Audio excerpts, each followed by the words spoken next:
Hello there, this is Yogi, and this week in the series of videos, we talk about emotional intelligence.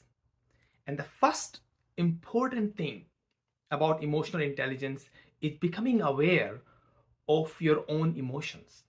People talk a lot about handling other people's emotions, managing your own emotions, but awareness of your own emotions is the first and foremost thing in any emotional intelligence program, curriculum, or if you want to do it yourself. Now, let's talk about what is the cost of not knowing or not being aware of your own emotions. Number one, when we are not aware, they remain suppressed. We feel them, but we remain suppressed, and they show up without us realizing them. And a majority of our communication to other people is through nonverbal communication. I think they say about 60-70% of communication is nonverbal, and it's at a lot of time is subconscious level. So if the emotions are not addressed and they are suppressed, then they come through the seams. For example, if we try to push the water inside a container and the container is not strong enough, it will come through the seams. And that's what happens, like a gas comes out through the seams and water liquid comes out the seams. Similarly, emotions come out through the seams of our body language.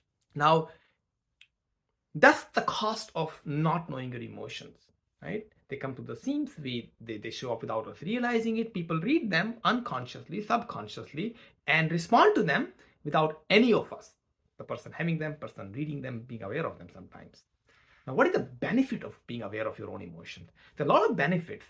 Number one, if we are aware of our emotions, we can align our intentions and our actions better.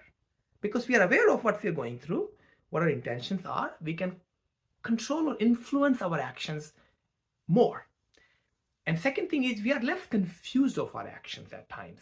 Have you ever had this experience where you do an action, you say something, and you're like, who said that? Who does that? Why did I do that? That's because there's an emotion lingering underneath which we are not aware of, we are not acknowledging, and it shows up through our body language and behavior, and we are surprised by that. So we'll be less surprised if we are aware of our emotion, and you'll be less surprised by the behavior that you do at times. So we talked about what the cost of not knowing, what the benefit of knowing, and the third thing is how do we develop that awareness of our emotion? How do we become aware of emotion? I know of two broad umbrella of things that can be done for this. One is mindfulness.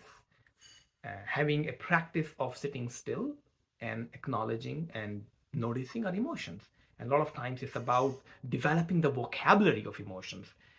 For me, until a few years ago, I only knew four emotions: happy, sad, angry, and upset. That was all, right? And over time, I've developed a vocabulary for them. I haven't developed it. I learned from people. For example, a nonviolent communication book talks about, it gives a list of emotions that you can actually go through and actually identify the emotions. Once we have words for it, we are actually able to identify and notice it better. I will link the list of emotions in this in the description of the video, so that might be very helpful. Second is journaling. Journaling is a way of consciously, again, becoming aware of what we are going through.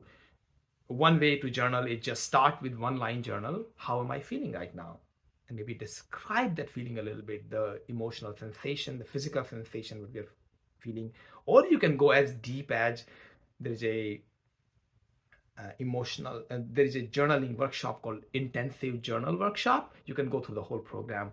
They have a wonderful program. I think Ira Progo, I don't remember his last name. Ira did that program, and I will link the link that in the description also. Now, actually becoming aware of our emotion is one of the hardest thing you can do. And actually we are starting this as the first thing, but this is also the most important thing.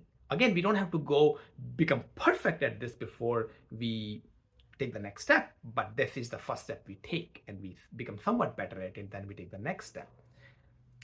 Becoming mindful is, as we said, very hard.